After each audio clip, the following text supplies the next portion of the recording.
Eu vou quebrar o protocolo do programa e já começar com uma das notícias porque eu quero muito falar disso e eu tô muito decepcionado. Vamos lá. Vocês devem saber de todo o rolo de Amazing Spider-Man número 26 que sai esse mês lá fora. Sim, ainda não foi publicada a revista. A Marvel prometia um evento chocante, talvez uma nova morte da Gwen Stacy, né? Porque, afinal, essa edição também marca o aniversário, né, de 50 anos da morte aí da personagem, um evento icônico nos quadrinhos que mexe com o coração do fã. Então a Marvel trouxe essa promessa, fez uma capa com referência ali à morte da Gwen. E basicamente, spoiler, tá? Spoiler a partir daqui. Ela entregou o spoiler, na verdade, pro Entertainment Weekly.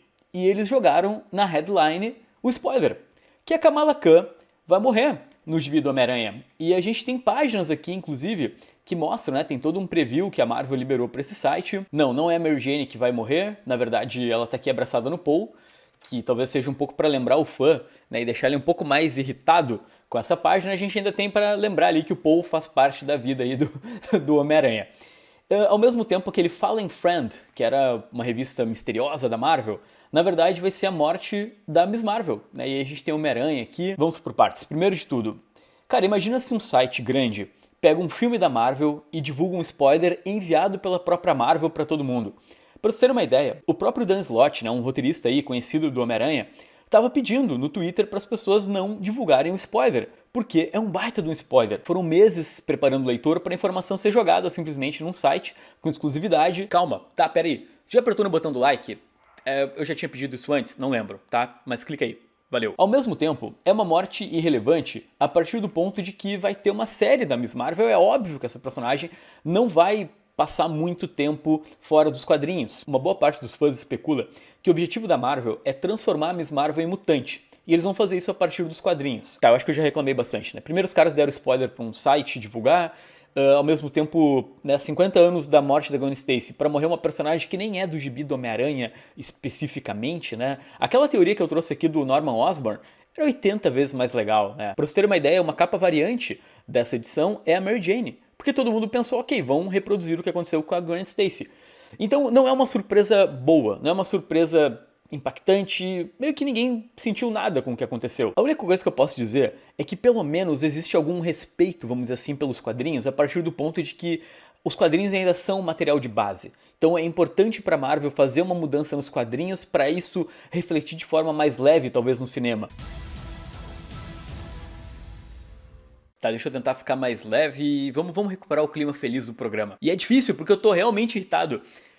Eu nunca imaginei que eu ia ser esses fanboy aí que ficam irritados com essas coisas. Primeiro eu quero te dizer que aqui na tela tem um grupo de fãs que também estão revoltados com a Marvel porque não faz sentido o que aconteceu e eles ajudam na produção desse programa tão cheio de informação e tão bem editadinho. Então, essa notícia da Kamala Khan foi a bomba lá dos Estados Unidos. Agora vamos falar a bomba que rolou aqui no Brasil essa semana, porque aparentemente Spawn em breve ficará sem editora no Brasil. Atualmente, o personagem é publicado pela editora New Order, que chegou a lançar 2 encadernados cronológicos Spawn e o Hellspawn, que eu cheguei a fazer vídeo aqui no canal, né? Um quadrinho bem bacana aí que eles resgataram do personagem. E a New Order tinha diversos planos com Spawn, né? Eles apresentaram projetos para Todd McFarlane Productions, né, que gerencia os direitos do personagem, mas o Todd McFarlane aparentemente não está interessado, porque numa live no canal Mundo Gonzo, o Superstar disse que em breve o Spawn vai para leilão por aqui. Então eu entrei em contato com a editora New Order pra gente ter uma noção do que tá acontecendo,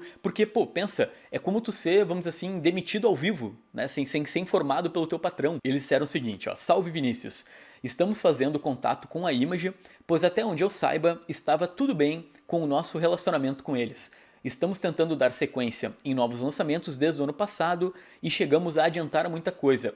Eu e o Manjuba estamos incrédulos. Bom, vamos lá. Eu acho que assim, primeiro, o Todd McFarlane, ele deve estar pensando muito no filme do Spawn. Tem um filme que deve sair, né, ele deve começar a sua produção em breve, então os direitos do quadrinho do personagem, né, tudo relacionado ao Spawn, vão aumentar o seu valor de mercado. Então talvez seja aí o motivo dele não querer renovar o contrato com a New Order. E outro ponto que eu tenho que comentar é que assim, vamos lá. A New Order, ela mandou muito bem no Hellspawn, sabe? O quadrinho é um ótimo resgate, escolheu uma equipe muito boa para trabalhar nele e tudo mais. Mas a realidade é que eu acho que Spawn é um personagem muito grande, sabe? A gente precisa de, talvez, a única editora que poderia lançar, por exemplo, as séries atuais do Spawn, né? Tem todo o universo de Spawn com várias revistas sendo publicados hoje nos Estados Unidos. Eu acho que a única editora que teria esse potencial é a Panini. Pô, lá fora tem o Pistoleiro, tem o Rei Spawn, tem a própria série mensal do personagem, tem muita coisa saindo e que eu não vejo a New Order publicando, né? Porque ela não, até porque ela não é uma editora tradicional de quadrinhos no Brasil. E eu acho até que a Panini, por ser uma editora que geralmente visa muito essas grandes marcas do mercado, é capaz ela se interessar por Spawn, né? Se tudo correr como o Todd McFarlane disse, né? A princípio, em breve, o Spawn estará livre para alguma editora lançar. Qual outra editora que vocês pensam? Pipoca Nankin lançando Spawn, ou talvez a Devir, que já tem uma tradição com Image. Mas, enfim, o futuro do personagem é incerto e aguarda então notícias aí sobre os próximos capítulos. Vamos lá para as notícias rápidas então. Vamos começar com o mercado editorial, porque novamente a justiça decretou a falência da Cultura. Sim, a livraria que conta hoje com 2 unidades, uma aqui em Porto Alegre e outra em São Paulo, teve novamente aí a sua falência decretada. Em nota, a Cultura disse que pretende manter as lojas abertas para não acontecer um prejuízo para as editoras, para os funcionários, etc. E que só há uma pendência com o Banco do Brasil e que já está sendo resolvida. E ao mesmo tempo, essa semana, a Leitura chegou à sua 100ª livraria aqui no Brasil. O plano é bater 10 milhões de livros vendidos desse ano e ter por volta de 105 unidades. Vamos então comentar o Eisner 2023, né? Os indicados foram divulgados essa semana e o resultado sai no dia 21 de julho. Eu vou fazer mais uma passada rápida pela lista, né, com alguns destaques, porque senão esse programa vai ficar muito longo e eu também quero ler alguns dos quadrinhos que eu tenho importado para poder comentar com mais propriedade. Aqui no Melhor Conto, né, que é a melhor história em antologia, a gente tem algo muito bom, que é You Get It, do Jonathan Hickman com Marco Checchetto em Amazing Fantasy 1000. Galera, isso é muito legal. Tem também uma história do Neil Gaiman nesse Amazing Fantasy e a Panini publicou num formato bem acessível. Melhor edição única, Um Dia Ruim, do Charada. Olha aí, um quadrinho que eu coloquei na minha lista de melhores do ano passado. É excelente, vale muito a pena ler. E é outro que a Panini também publicou aqui no Brasil com um formato bem simples, né? Tá tipo 20 pila na banca. Melhor série regular, Demolidor, Departamento da Verdade, outro que coloquei nos meus melhores do ano. The Nice House on the Lake, do James Tynion. O James Tynion tá dominando, né? Impressionante. Ele tem 2 quadrinhos aqui na lista de melhor série regular. Roger Antônio, com Mulher Hulk. Então a gente tem um brasileiro no Eisner. E Asa Noturna, do Tom Taylor, com Bruno Redondo. Melhor minissérie, One Bad Day, porque tem outros personagens, né? Sem ser o Charada. Alvo Humano também, que eu elogiei muito aqui no canal, do Greg Smallwood com Tom King. Me recomendo o Neil Gaiman, só que essa aqui não era de ouro, né, que a Panini lançou, era de prata, é uma continuação que ainda não foi publicada no Brasil. E eu tô muito curioso para esse Superman Space Age, do Mark Russell. Esse ano a gente não tá tão adiantado assim como no ano passado, né? No passado muitos dos quadrinhos do Eisner já haviam sido publicados no Brasil quando saiu a lista. Mas aqui a gente tem, por exemplo, o Always Never, que também já foi publicado. O título por aqui é o Apesar de Tudo. E deixa eu procurar a parte de melhor roteirista. Ó. A gente tem Grace Ellis, Tom King, Mark Russell, James Tynion e Chip Zdarsky. Minha aposta, James Tynion. Porque ele faz uma série muito bacana que está saindo agora, que é o The Nightmare Country, né? O País do Pesadelo. Recém chegou nas bancas. Tem o Alguma Coisa Está Matando as Crianças também. Melhor roteirista / artista. Destaque para o Junji Ito, que tem concorrido bastante ao Eisner recentemente. Melhor artista, Jason Shaw Alexander, gente. Esse cara é muito bom. Sean Phillips, olha aí, o cara dos quadrinhos do Brubaker, Bruno Redondo, Greg Smallwood e Álvaro Martinez. Como eu falei mais pra frente, eu faço um vídeo mais detalhado e todos os quadrinhos que eu encontrei aqui, que já foram publicados no Brasil, eu vou deixar aqui na descrição do vídeo, caso tu queira dar uma lida e fazer tuas apostas aí pro Eisner. Ainda nas notícias rápidas, a gente tem a AVEC lançando essa semana Mestres do Traço, né? A pré-venda tá acontecendo no site da editora.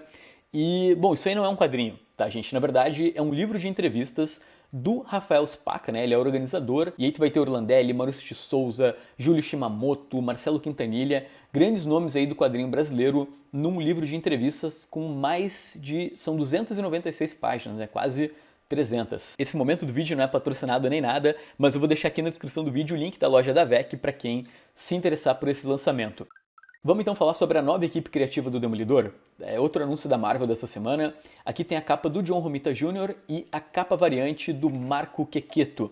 Como vocês devem estar sabendo, o fã do Demolidor ele é muito feliz, porque nos últimos anos a gente só tem grande roteirista trabalhando no personagem, né? Na verdade, acho que desde o Bendis ali, né? Desde o Kevin Smith, em 1998, ou seja, pô, 25 anos já de grandes roteiristas no personagem. Teve Bendis, teve Brubaker, né, Mark Waid, agora Chip Zdarsky, né, um dos principais nomes aí lá de fora. Eu tô um pouco preocupado, talvez esse ciclo seja um pouco interrompido, porque a nova equipe criativa é Saladin Ahmed com Aaron Kuder, que são dois caras que, sinceramente, eu não consigo ver eles combinando muito com o estilo do Demolidor. O Saladin, ele tem um grande quadrinho na Marvel, que é aquele Raio Negro dele, que é excelente. Mas no mais, eu nunca li nada dele que me interessasse tanto. E enquanto isso, o Aaron Kuder, principalmente, realmente não combina com o Demolidor. É um cara que, pra mim, o traço dele funciona muito mais com uma pegada até de horror.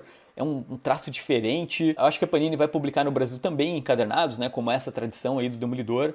E eu tô bem curioso. Quer dizer, na verdade, eu não sei. Porque muitas vezes a Panini publica encadernado também com base no nome do roteirista e do artista. Considerando que a gente está vendo uma equipe criativa de não tanto luxo, existe uma possibilidade, de repente, do Demolidor ir parar no mix. Ao mesmo tempo, a gente teve também a equipe criativa nova do Thor, e agora a revista vai se chamar Immortal Thor. E aí a gente tem essa capa lindona do Alex Ross, não tem uma capa variante, e a nova equipe criativa é Al Ewing com Martin Coccolo. Bom, vamos lá, né? Al Ewing é uma baita de uma escolha pro Thor, é um cara que sabe escrever gibi no espaço, é um dos grandes nomes aí da Marvel. Eu fiquei bem empolgado. Eu realmente não consegui entender a ideia do título ser Immortal Thor. Ô galera, Thor ele já não é Deus, já não é imortal. Mas então, né, o Al Ewing, se não sabe, é o mesmo cara do Immortal Hulk. Então eu imagino que a ideia seja ele criar uma associação com o nome dele, né, e trazer um destaque aí pro gibi. E eu tô bem afim de ler, né? Eu vou ler tanto a série do Demolidor quanto a do Thor e comentando aqui no canal. Mas comenta aí embaixo, qual a tua expectativa? Tu acompanhou os trabalhos do Saladin Ahmed? Porque eu lembro que há alguns anos ele explodiu, né, no mercado norte-americano por conta do Raio Negro. Acho que chegou com o Raio Eisner. Foi um gibi bem aclamado, mas depois ele deu uma sumida, ele fez Kamala Khan, mas também não teve tanto destaque. Tá, vamos voltar pro protocolo do programa, porque essa notícia ela deveria ter aberto essa edição dos Quadrinhos News, mas o meu ódio ali pelo Homem-Aranha não permitiu, então vamos lá. Fãs pedem aposentadoria de Frank Miller. Sim, essas são as capas que repercutiram muito na semana passada, né? O Frank Miller fez 4 capas para Marvel Comics, na verdade 5, tem uma do Loki também que não tá aqui, mas ó, teve essa do Wolverine, essa do Cavaleiro da Lua que tá maneira, Blade e o Coisa. Galera, vamos lá, né? Tem várias discussões sobre isso. Uma galera já tá dizendo, pô, o Miller tá, sei lá, passando vergonha fazendo esse tipo de desenho. Há alguns anos aqui no canal fiz uma entrevista com o Rafael Albuquerque e ele foi numa masterclass proposta pela DC, onde o Frank Miller explicou um pouco o processo dele e como ele se enxerga como artista. E foi bem interessante o quanto o Rafa, ele passa naquele vídeo, né? Eu vou deixar o link dele aqui na descrição do vídeo, se vocês quiserem assistir. Ele passa o quanto o Frank Miller, ele não se considera um quadrinista, ele se considera um cartunista. O interesse do Frank Miller não é fazer aquelas cenas super detalhadas e com uma figura humana específica. Na verdade, a intenção dele é causar impacto no desenho.